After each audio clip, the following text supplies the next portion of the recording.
प्रभु यीशु के सामर्थ्य नाम में आप सबको जय मसीह की। Praise the Lord. आइए मेरे साथ प्रभु के वचन को निकालिए। दूसरा पत्रस अध्याय 3 वचन 18 यहाँ लिखा है, पर हमारे प्रभु और उद्धारकर्ता यीशु मसीह के अनुग्रह और पहचान में बढ़ते जाओ, उसी की महिमा अब भी हो और युगानुयुग होती रहे। आमीन। Praise the Lord. हालेलुया। प्रभु के लोगों, प्रभु की इच्छा है कि मैं और आप, हम जिस दशा में रहें, जिस परिस्थिति में रहें, परमेश्वर के अनुग्रह में बढ़ें, प्रभु के प्रेम और भक्ति में बढ़ते रहें। जैसे नदी का पानी एक जगह रुक जाता है, ठहर जाता है, तो उसमें दुर्गंध आती है, बदबू आती है, कीड़े पनपने लगते हैं। पर जब वही पानी बहते रहता है तो स्वतः ही उसमें निर्मल करने वाला स्वभाव जन्म लेता है और वो पानी साफ रहता है। प्रभु के लोगों, चाहे आपकी परिस्थितियां कुछ भी क्यों ना हो, परमेश्वर का वचन है कि आप बढ़ें। परमेश्वर ने मुझे और आपको इसीलिए बनाया। प्रभु की इच्छा है हम फूलें, हम फलें, हम बढ़ें। अब आप कह सकते हैं कि मैं तो दुखी हूँ, मेरे काम बन नहीं रहे, मेरे जिन में समस्याएं हैं, मैं तकलीफ में हूँ, मैं परेशानी में हूँ, मैं कैसे बढ़ूंगा? यहाँ तो कोई आशा नहीं। पर प्रभु के लोगों, जरा सोचिए, नबूकदनेस्सर राजा ने यहूदा के लोगों को गुलाम बनाकर बेबीलोन में बंधुआई में लेके चला गया। अब वहाँ प्रभु के भक्त लोग भी पहुँचे हैं। शद्रक, मेशक, अबेदनगो, ये भी गुलाम में है। दानियल गुलामी की दशा में। ये तो प्रभु से बात करने वाले अभिषिक्त लोग हैं, ये तो स्वर्गदूत के दर्शन को देखने वाले लोग हैं। फिर ये क्यों गए? क्योंकि लोगों ने पाप किया और पाप के कारण सबके सब बंधुआई में चले गए।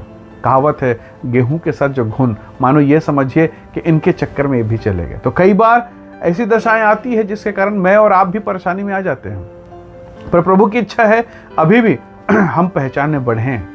शद्रक, मेशक, अबेदनगो, इनको कहा गया कि ये राजा का भोजन खाएं, परंतु इन्होंने इनकार कर दिया। इन्होंने पहचान बताया कि हम परमेश्वर के लोग हैं, हम अशुद्ध भोजन नहीं करेंगे। परमेश्वर के लोगों, इन्हीं जवानों को कहा गया राजा के सामने कि झुककर नतमस्तक होकर प्रणाम करें, उसकी आराधना करें। इन लोगों ने कहा नहीं, हम परमेश्वर के लोग हैं, हम नहीं झुकेंगे। राजा ने कहा कि तुम्हें धधकते भट्टे में डाला जाएगा। इन्होंने अपनी पहचान बताई, अपनी आइडेंटिफिकेशन बताया, राजा हम नहीं झुकेंगे, हम आपके आग से नहीं डरते। अंततः ये आग के भट्टे में डाले गए और तब इन लोगों ने अपनी पहचान बताई कि हम यीशु के हैं, हम परमेश्वर के हैं। जब इन्होंने अपनी पहचान बताई, आग में डाले गए, उस भट्टे में डाले गए, परमेश्वर ने अपना प्रेम बताया, अपना परिचय दिखाया। उस भट्टे में 3 नहीं वरन 4 थे। स्वयं परमेश्वर मनुष्य के पुत्र के रूप में प्रकट हुआ। बाइबल कहती है, न मोजे झूल से, न उनके बाल, न उनके रोए झूल से, न जलने को उसमें कोई बदबू आई। Hallelujah, praise the Lord. परमेश्वर के लोगों, उसी राज्य में दानियल भी है। अब दानियल और ये लोग दुखी तो नहीं हैं, हालांकि दुख है कि हम बंधुआई में हैं। ऐसा दुख सोचिए कि एक यहूदी के लिए परमेश्वर का मंदिर कितना इंपॉर्टेंट है।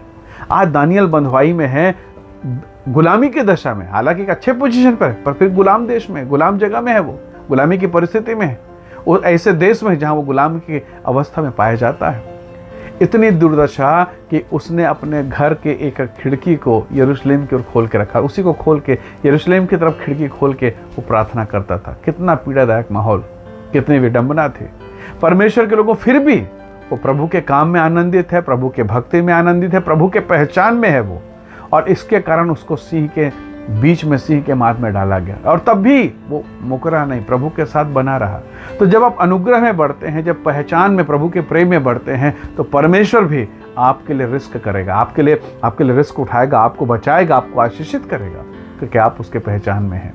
प्रभु के लोगों, उसी दानियल को ध्यान से सुने, उसी दानियल, उसी शद्रक, मेशक को देखकर राजा नबूकदनेस्सर, जो कभी इनको गुलाम बनाकर, यहूदा के लोगों गुलाम बनाकर बेबीलोन में लेके गया, घुटना टेक के कहता है कि दानियल का परमेश्वर महान है, इसी का परमेश्वर परमेश्वर है। हालेलुया। ये क्यों हुआ? क्योंकि ये लोग अपने ईमान पर बने हुए थे, ये लोग प्रभु के प्रेम में बने हुए थे, उसके पहचान में बने हुए थे। देश, माहौल और परिस्थिति देखकर अपना विश्वास से डगमगाए नहीं। कई बार आपके जीवन में परिस्थितियां आती है, समस्याएं आती है, और तब मन कहता है, लोग कहते हैं, परिस्थितियां कहती है कि बस अब रहने दे, हो गया, बस अब आके नहीं हो सकता। परंतु परमेश्वर का वचन कहता है, प्राण देने तक विश्वास योग्य रहना, मैं तुझे जीवन का मुकुट दूंगा। परमेश्वर के लोगों, जब मैं और आप परमेश्वर के लिए समर्पित होते हैं, परमेश्वर हमारे लिए काम करता है, हमारे लिए अनुग्रह प्रकट करता है। सोचिए, जब आप, प्रभु ने आपको बहुत कुछ दिया है, बहुत कुछ। जब आप सफ़र में जाते हैं, कभी गांव जाते हैं या कभी कहीं घूमने को जाते हैं, कितना सामान लेके जाते हैं। आपके घर में जितना भी सामान होगा ना, मुश्किल से उसका 10% लेके जाते हैं। क्या आप खाट, बिस्तर, पलंग, ये सारी चीज़ लेके जाएंगे? कुर्सी, टेबल? नहीं ना। एक छोटा सा बैग रखेंगे, बहुत ज़्यादा होगा 1 या 2, और उसमें आप सामान रखेंगे। कितने कपड़े, कितने जूते, कितने चप्पल आप लेके चलते? बहुत लिमिटेड। और इतने ही सामान से आप आराम से 2 दिन, 4 दिन, सप्ताह दिन बिता के आ जाते हैं, 15 दिन बिता के आ जाते हैं। फिर रोज कपड़े धो धो के पहनने में आपको बुरा नहीं लगता। पर प्रभु ने आपको बहुत कुछ दे के रखा आपके घर में। मेरे घर में प्रभु ने बहुत कुछ दे के रखा, हम सबको दिया। पर फिर भी ये मन है कि दुखी है, और मिल जाए, और मिल जाए। सोचिए, जो आज आपके पास है, मेरे पास है, बहुत लोगों के पास नहीं है। कई लोग जेल में है प्यारों, कई लोग बंदीगृह में हैं, कोई अस्पतालों में है। जो भोजन आज आपके पास, मेरे पास है, बहुतों के पास नहीं है, क्योंकि नाक में पाइप डाल के चावल का पानी, दाल का पानी छान करके उनके नाक पर, मुंह में डाला जा रहा है। ये दशा में वो लोग हैं। तो परमेश्वर का धन्यवाद कि आज आप और मैं सकुशल हैं। और यदि आज आपके कोई परिजन भी अस्पताल में हैं, तो इस बात के लिए आनंदित होइए कि आपने यीशु को जान लिया, उस उद्धार को जान लिया।